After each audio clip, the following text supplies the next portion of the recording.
हंसने लगती है और बोलती है कि मुझे बहुत ज़्यादा खुशी है कि मैं इस ट्रिप पर अकेले नहीं आई।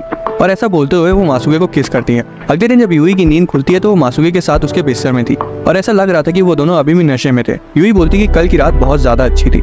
यूई उसे ऐसे देख रही थी कि वो उसे खा ही जाएगी, लेकिन तभी बाहर से आवाज़ आती है कि उनका नाश्ता आ गया है और दोनों एक दूसरे से इतनी दूर बैठ जाते हैं जैसे एक दूसरे को जानते ही ना हो। वो तैयार होकर बहुत सारी जगह घूमते हैं और साथ ही यूई अपनी कलीग्स के लिए तोहफे भी खरीदती है। तभी दोनों एक दुकान पर जाते हैं जहाँ कुछ लोग अपने खेत के अंगूर बेच रहे थे। मासूके थोड़ा सा घबरा जाता है क्योंकि उसके मम्मी पापा भी अंगूर की खेती करते हैं और वो सोचने लगते हैं कि कहीं ऐसा ना हो कि वो भी पास में ही हो, लेकिन फिर वो खुद ही बोलता है कि ये बस मेरा वहम है। इसके बाद दोनों एक जगह बैठ जाते हैं और यूई पूछती है कि तुम अपने मम्मी पापा से मिलने कब जाओगे।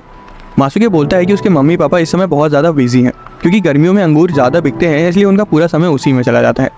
यूई बोलती है कि उसे यहाँ बहुत अच्छा लगा और अगली बार जब वो यहाँ आएंगे तो उसके मम्मी पापा से मिल कर जाएंगे। अब क्योंकि आज उनका ट्रिप पर आखिरी दिन होने वाला था, इसलिए दोनों एक साथ बाथटब में मजे करते हैं। दोनों अपने फ्यूचर के बारे में बात कर रहे थे और दोनों ही अपना अपना गोल बनाते हैं कि साल के आखिर तक वो खुद को बेहतर बनाएंगे और जो ऐसा नहीं कर पाएगा वो 1 साल का कमरे का पूरा किराया देगा। छुट्टियाँ खत्म हो जाती है और सभी ऑफिस वापस आ जाते हैं। मारिया कुछ मिठाइयाँ लेकर आई थी और वो शिजुनो को देती है।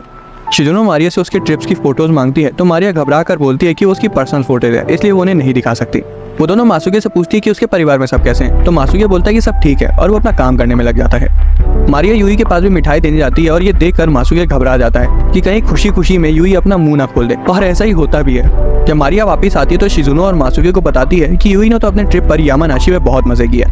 मासूके की जान में जान आती है कि यूई ने कोई गड़बड़ नहीं की। तभी मारिया मासूके से पूछती कि तुम भी तो यामानाशी में ही थे ना, तुम यूई से एक बार भी नहीं मिले। मासूके घबरा जाता है क्योंकि मारिया और शिजुनो उसे बहुत ध्यान से शक की नजरों से देख रही थी। खैर कुछ देर में सब नॉर्मल हो जाता है और वो लोग अपने अपने काम में लग